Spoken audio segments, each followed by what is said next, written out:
Mayberry looked like the most peaceful town on American television, full of warmth and simple small-town charm. But behind the Andy Griffith Show's velvet curtain was a very different story: financial pressure, quiet resentment, and a departure so misunderstood it took decades and a dying man's final words to set the record straight. Starting in October 1960, the calm scenery of Mayberry hid an intensely disciplined, high-pressure workplace. Andy Griffith controlled the show's entire creative direction through the production company he ran with his manager, and his perfectionism meant scripts were constantly rewritten on set until every line felt completely natural. Anything that sounded forced got cut without mercy. That intensity created real distance among the cast, especially with Frances Bavier, who played Aunt Bee.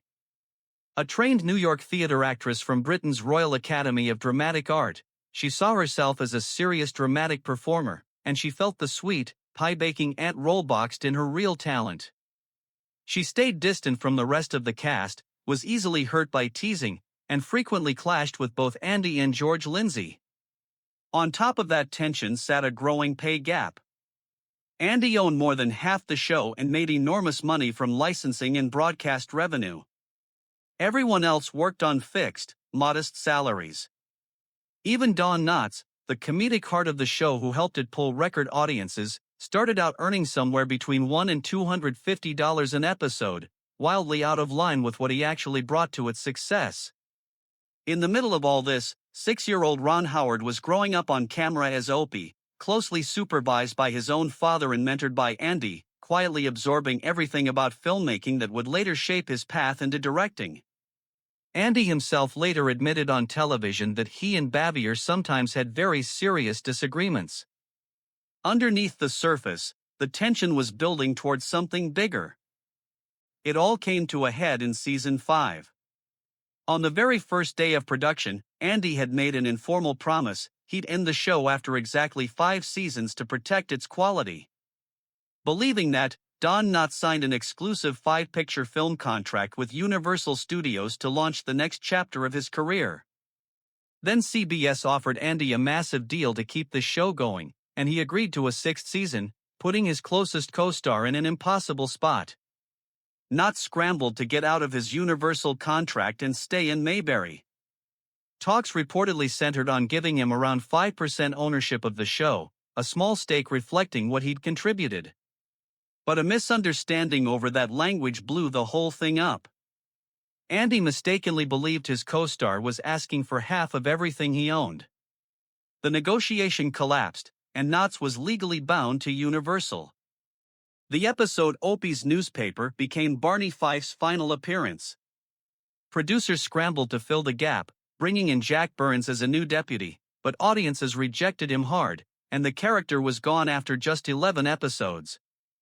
Then Ron Howard left after season 8 to chase directing, and the show was renamed Mayberry RFD. For decades, people assumed it was a personal falling out. It wasn't.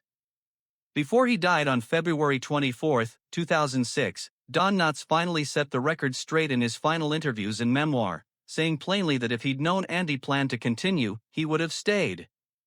It erased years of rumors and revealed the real story: a tragedy of crossed wires in a contract negotiation, not a broken friendship. In fact, Andy was right there at Knotts' bedside the day he died, saying goodbye to his closest friend. Frances Bavier had already made her own peace years earlier, calling Andy in 1989 to apologize for the friction she'd caused on set. The Mayberry universe kept going even after the original show ended. The spin-off Mayberry RFD ran from 1968 to 1971 on the strength of what the original cast had built. In 1986, the reunion film Return to Mayberry brought almost everyone back together and became a huge ratings hit, proving the show's staying power across generations. But time eventually took its toll. Don Knotts died in 2006. Andy Griffith died on July 3, 2012, in North Carolina. George Lindsay, who played Goober, died that same year. As the original stars passed on, historians and family members started digging deeper into the show's real history. Don Knotts' daughter, Karen, wrote a memoir and created a stage show revealing the childhood trauma her father carried from a mentally ill parent, along with the depression he battled quietly for years, and how Andy's friendship was a steady anchor through it all. A more recent book, Andy and Don by Daniel Device, pulled from Television Academy archives to confirm definitively that Barney Fife's exit was purely a business and contract issue, never a personal conflict. Ron Howard has said repeatedly that his years as Opie, under Andy's guidance, gave him the foundation that eventually helped him win an Academy Award. So what actually made the show a phenomenon in the first place? Unlike most sitcoms of its era, it used single-camera filming instead of multiple cameras and canned laughter, giving Mayberry a sense of real depth and authenticity. The whistled theme song became instantly iconic. And the biggest creative decision came from Andy himself. After watching Don Knotts' physical comedy on set, he deliberately stepped back from being the funny one and became the straight man, handing Knotts the space to turn Barney Fife into something unforgettable. Ratings climbed every season, eventually hitting #1 nationally. Knotts himself won 5 Emmy Awards for the role, in 1961, 1962, 1963, 1966, and 1967, cementing him as one of television's greatest supporting performers. A colorful supporting cast, Floyd the Barber, Gomer and Goober Pyle, and Otis the town drunk who locked himself in his own jail cell, rounded out a world that felt both funny and deeply human.